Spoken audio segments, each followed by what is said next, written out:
पंचायत चुनाव के दूसरे चरण के मतदान के लिए थमा प्रचार। 28 जुलाई को 40 विकास खंडों में होगी वोटिंग और 31 जुलाई को रिजल्ट आएगा। तो आपको ये जानकारी दे दें, जहां पंचायत चुनाव के दूसरे चरण के मतदान के लिए प्रचार अब थम चुका है। दूसरे चरण का मतदान होगा। पहले चरण के मतदान की अगर हम बात करें तो काफी ज्यादा उत्साह देखने को जरूर मिला था ग्राउंड लेवल पर, लेकिन अगर बात मतदान प्रतिशत की करें तो उत्साह वहां मतदान प्रतिशत में दिखाई नहीं दिया। अब 28 जुलाई को विकास खंडों में वोटिंग होगी। 40 विकास खंड ऐसे हैं। पहले चरण की बात करें तो 49 विकास खंडों में वोटिंग हो चुकी है। 40 विकास खंड रहते हैं जहां पर ये वोटिंग होनी है। पंचायत चुनाव के दूसरे चरण के मतदान के लिए प्रचार थम चुका है। तो पंचायत चुनाव के दूसरे चरण का प्रचार थम चुका है। 28 जुलाई को 40 विकास खंडों में वोटिंग होनी है। पोलिंग पार्टियों के रवाना होने का सिलसिला भी चालू हो गया। आपको ये बता दें कि दूसरे चरण में 5033 पदों के लिए 14,751 प्रत्याशियों के भाग्य का फैसला होगा। 31 जुलाई को पंचायत चुनाव का रिजल्ट घोषित हो जाएगा। तो बड़ी खबर आपको बता रहे हैं, 31 जुलाई को पंचायत चुनाव का रिजल्ट आएगा। बीजेपी और कांग्रेस की ओर से दावे जो हैं वो ठोके जा रहे हैं अपनी अपनी पार्टियों को लेकर, लेकिन वहीं दूसरी तरफ अगर बात पहले चरण के मतदान के दौरान जो मतदान करने पहुंचे थे मतदाता, उनकी ओर से जो कहा गया तो उनका सिर्फ ये कहना है कि विकास के मुद्दे पर उनका ध्यान है और जो गांव में विकास कराएगा उसे ही वोट मिलेगा। एक आइडियोलॉजी जो है पार्टी की वो कहीं ना कहीं फॉलो नहीं होती दिखाई दी और उसके बजाय यहां पर विकास का मुद्दा ओवरटेक करता हुआ दिखाई दिया। 28 जुलाई को मतदान होना है और साथ ही आपको ये भी जानकारी दे देते हैं, ग्राम प्रधान के लिए जो संख्या है 2726 पदों की है। प्रत्याशी 7833 इस समय मैदान में है। जिला पंचायत सदस्य संख्या 149 है और 716 प्रत्याशी मैदान में है। और वहीं अगर हम बात करें जो बाकी पद हैं उनमें क्षेत्र पंचायत सदस्य तो 1225 और 4214 प्रत्याशी हैं। क्षेत्र पंचायत सदस्य में 933 और 1988 प्रत्याशी मैदान में है। तो 28 जुलाई को मतदान होगा और तमाम प्रत्याशियों की जो किस्मत का फैसला है वो मतपेटियों में कैद हो जाएगा। पहले चरण के मतदान का जो दिन है वो भी हमने देखा था किस प्रकार जो वहां पर लोग पहुंच रहे थे, काफी ज्यादा उत्साह था, मौसम ने पूरा साथ दिया। लेकिन 28 जुलाई को क्या रहता है ये देखने वाली बात। और रुद्रप्रयाग में भारी बारिश ने तबाही मचा दी है। अगस्त्य मुनि क्षेत्र के बगरधार में 4 मकान जमींदोज हो गए हैं। वहीं नाकोट और बैंक कॉलोनी में कई घरों में पानी घुस चुका है। धानियों में कई आवासीय भवनों के पुस्ते ढहे। होम स्टे को भी नुकसान पहुंचा है। 1 दर्जन से ज्यादा वाहन क्षतिग्रस्त हो गए हैं। राजस्व विभाग, नगर पंचायत की टीम ने नुकसान का जायजा लिया। तो रुद्रप्रयाग में भारी बारिश ने तबाही मचा दी है। बड़ी खबर आपको बता रहे हैं, अगस्त्य मुनि क्षेत्र के बगरधार में 4 मकान जमींदोज हो गए। और चलिए अब बढ़ते हैं अगली खबर की ओर। बागेश्वर में रात भर हुई मूसलाधार बारिश, उफान पर सरयू नदी संगम घाट जलमग्न हो गया है। बारिश से जनजीवन अस्त व्यस्त हुआ। कपकोट तहसील में कई सड़कें बाधित हो गई है। तो बागेश्वर में रात भर हुई है बारिश और नदी उफान पर है। सरयू नदी उफान पर है। बड़ी खबर आपको हम बता रहे हैं। और संगम घाट पूरी तरह से जलमग्न हो चुका है। तो संगम घाट पूरी तरह से जलमग्न हो चुका है, ये बड़ी खबर आपको बता रहे हैं। सरयू नदी उफान पर है और सरयू नदी के उफान पर आने के बाद लोगों में दहशत का माहौल भी नजर आ रहा है। तो ये बड़ी खबर आपको बता रहे हैं, कपकोट तहसील में कई सड़कें बाधित हो चुकी है।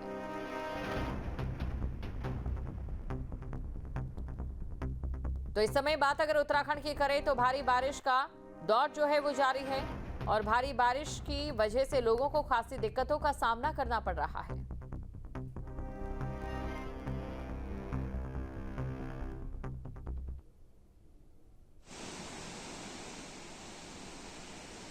तस्वीरें आपको दिखा देते हैं। तस्वीरें आप देखिए, कितने बड़े दायरे में इस समय सरयू नदी आपको नजर आ रही है और ये साथ में जो घर हैं उनके सामने जो घाट है वो पूरी तरह से डूब चुके हैं।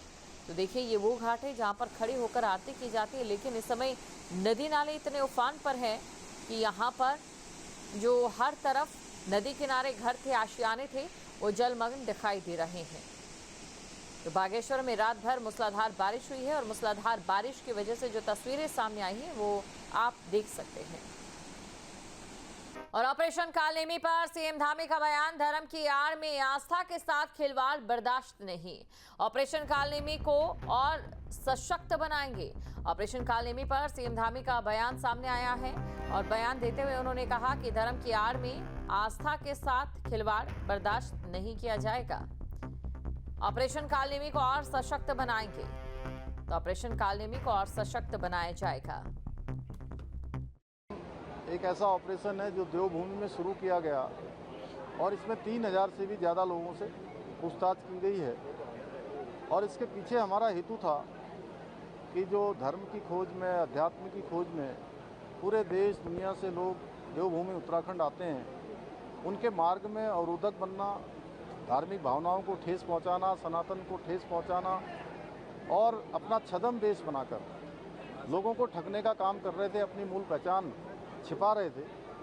ऐसे छद्मधारियों को उजागर करना, उनको बाहर लाना और उनको उचित स्थानों पर भेजना, ये ऑपरेशन कालनेमी का उद्देश्य था और उस उद्देश्य में ऑपरेशन कालनेमी काफ़ी आगे बढ़ा है। 3000 से ज़्यादा ऐसे लोग अभी तक पकड़ में आए हैं। इस ऑपरेशन को और सख्त करेंगे। LUCC चिटफंड घोटाले के मामले में सीएम धामी का बड़ा बयान। मेरे संज्ञान में मामला आया था, अब मामले की सीबीआई जांच होगी। तो मेरे संज्ञान में मामला आया और अब मामले की सीबीआई जांच होगी, ये उनकी ओर से कहा गया है। बड़ी खबर आपको बता रहे हैं, सीएम पुष्कर सिंह धामी की ओर से बड़ा बयान दिया गया।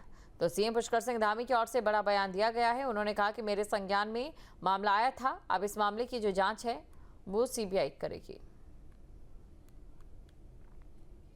सीबीआई जांच हमने, चूँकि मेरे पास ये मैटर आज नहीं, काफ़ी दिनों से मैटर चल रहा है और काफ़ी हमारे जो सामान्य परिवारों के लोग हैं, अपने पूरे जीवन भर की जिन्होंने गाड़ी कमाई है, उनके साथ धोखाधड़ी हुई है।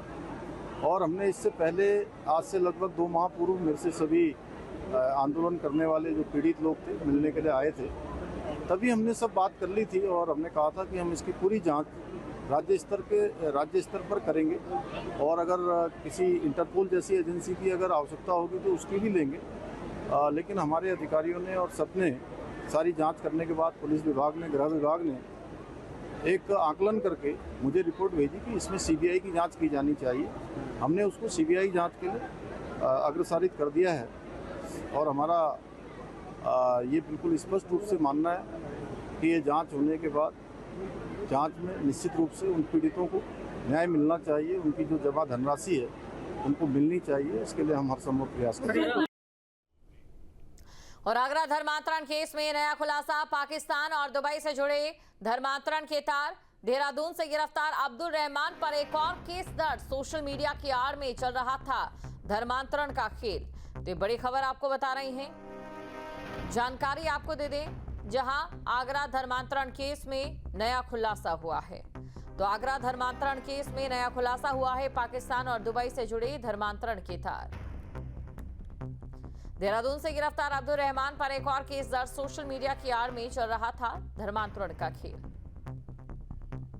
इसकी डेप्थ में और चीजें निकाली गई, उसमें कन्वर्टेड है सुमैया, जिसका भी धर्मांतरण ऑलमोस्ट हो चुका था और 3 बार उसको दिल्ली भी बुलाया गया, तो उसके फेक कागज तैयार कर लिए गए। तो वो यहाँ पर एक लूडो का गेम और सिर्फ पाकिस्तान और इजिप्ट के लड़कों से, दुबई के लड़कों से कनेक्टेड थी और वहीं से इसका कनेक्शन जो है इसको धर्मांतरण के लिए पेश करना, प्रलोभन देना, खासकर जो कन्वर्टेड सुमैया थी जिसका नाम कन्वर्टेड रखा गया था, वो उसको प्रलोभन देने के लिए उसके अकाउंट्स में भी काफ़ी सारे पैसों का जो है ट्रांजेक्शन कराया गया, जो यहाँ से इंडिया के अकाउंट से दुबई से जो है पाकिस्तान पहुँचा। साथ ही साथ उसको अरबिक और सारी चीज़ें ऑनलाइन लगातार उसको अरबिक और इस्लाम के संबंध में उसको लगातार ऑनलाइन क्लासेस दी जा रही हैं। मैं समस्त देशवासियों से ये रिक्वेस्ट करती हूँ कि अपने बच्चों को धर्म से रिलेटेड नॉलेज दें, उनसे जुड़े रहिए, उनकी सारी जितनी भी अच्छी बुरी मतलब आदतें उन पे नज़र रखिए, कोई किसी गलत ट्रैप में ना फंसे और माँ बाप अपने बच्चों के साथ जितना क्लोज कनेक्शन बना के रखे इन अ गुड वे, उतना ज़्यादा अच्छा है। जहाँ भक्ति है हर शब्द में, कथाओं में छुपे हैं दिव्य रहस्य और ज्योतिष देता है जीवन को दिशा। धर्म से जुड़ी हर बातों को जानने के लिए हमारे चैनल स्तुति को सब्सक्राइब करें। चैनल पर जाने के लिए इस लिंक पर क्लिक करें।